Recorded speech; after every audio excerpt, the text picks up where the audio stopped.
He would tell my mom he couldn't sleep because of the memories.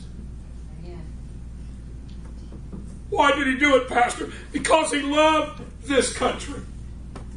My uncle the same. My brother-in-law Kenny the same. Brother Bob Ferguson, a good friend of mine. Preacher friend of mine. We went to a Christmas thing one day, and in his church, I turned over to him, and just out of the blue, Brother Bob started talking to me about Vietnam. He said, Brother Ronnie, he said, since I come home from Vietnam, I haven't slept 2 hours in any given night. He said, I automatically wake up, sometimes in cold sweats and fear. He said, because of Vietnam.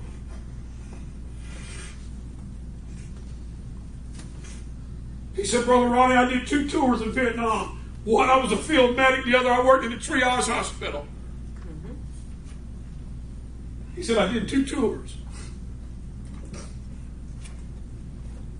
Bob and Kenny, my brother-in-law, my dad.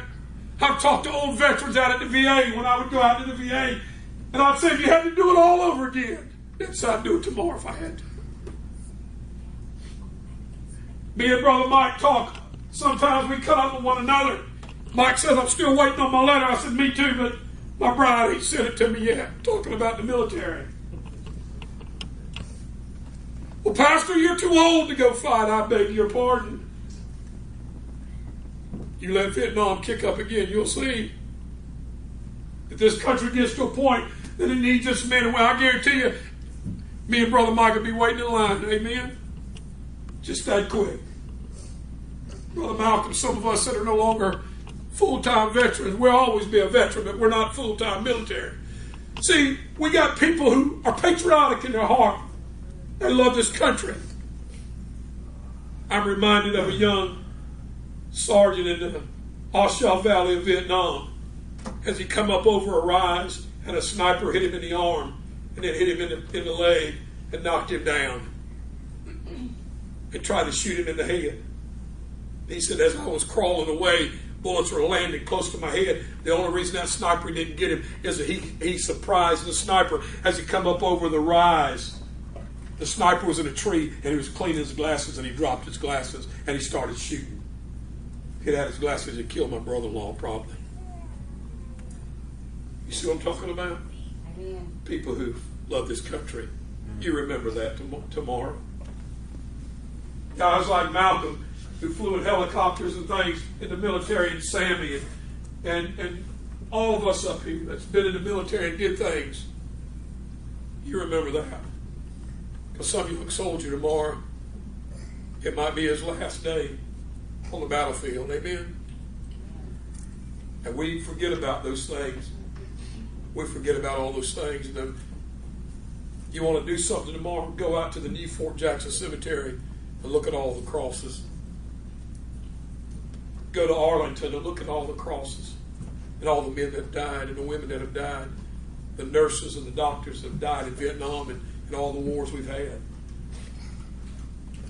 And we got a president who this week, Memorial Day, went to Vietnam and began to apologize for America. He went to Japan and apologized for America on Memorial Day. I don't apologize. I say, if you don't like America, get out. Amen. Amen. Amen. I apologize for having a president like that. We're the greatest nation. All you young folks, listen to me. All you kids, we are the greatest nation in the world. And you ought to be thankful that you live in this great nation. Amen. Amen. Before I close and we go home, I want to ask anybody, do you have a testimony today that you'd like to share about a loved one, maybe that's been in war, or maybe you've been in the military, you'd like to share a testimony? This is your opportunity before we close. Anybody?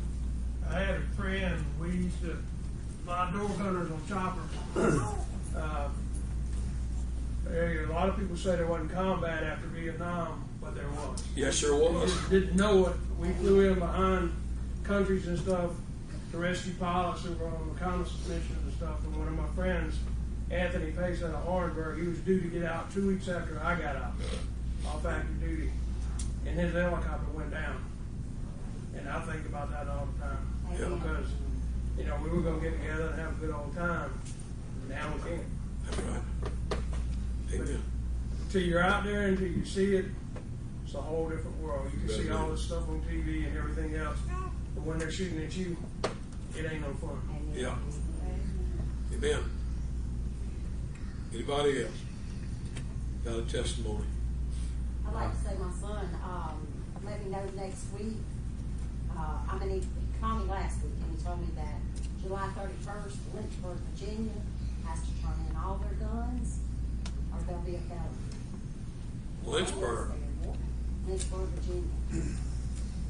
They'll turn in all their guns or they'll become a felony.